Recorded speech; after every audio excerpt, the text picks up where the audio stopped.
Hi, my name is Emily Huang, and I'm the teacher in charge of the library at Blacklock Fine Arts Elementary in Langley, BC.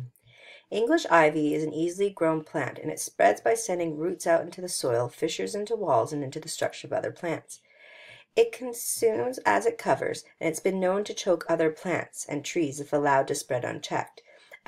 See myself as an ivy plant when I first began using the internet for professional learning.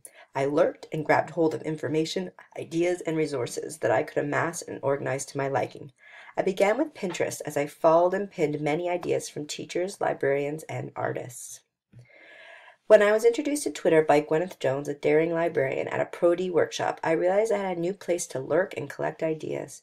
Like the ivy, I rooted myself in the collective intelligence, Tour 2017, page 185, and selfishly devoured their expertise.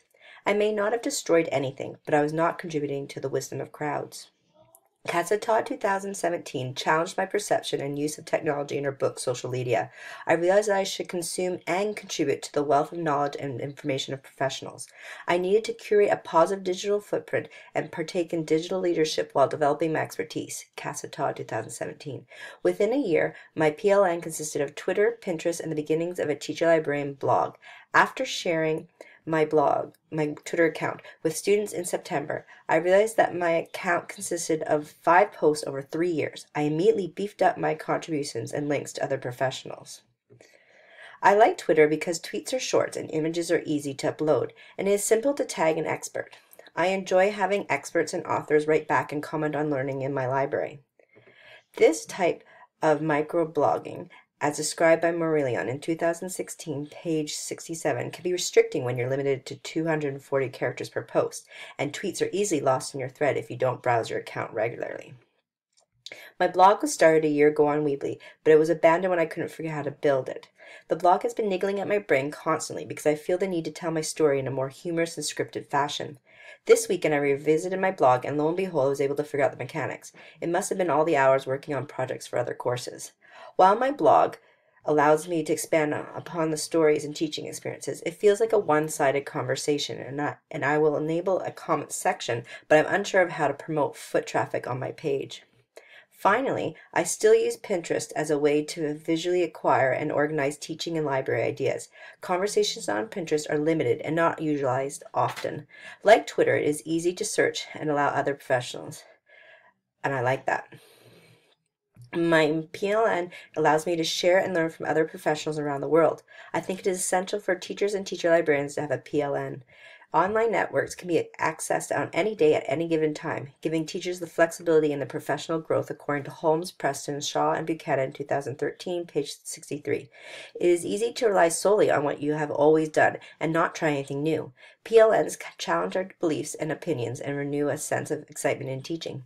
I want to encourage my staff to cultivate PLNs. The roadblocks that I see are 1. The time needed to set up apps, platforms, and accounts. 2. The time required to add conversations. And 3. Remembering to maintain and build the PLNs. Jennifer Lagarde, 2012, cautions that the desire to create a PLN has to be genuine, paragraph 4. If building a PLN is mandated by administration, it will be a quick observation and a box to check off, paragraph 4.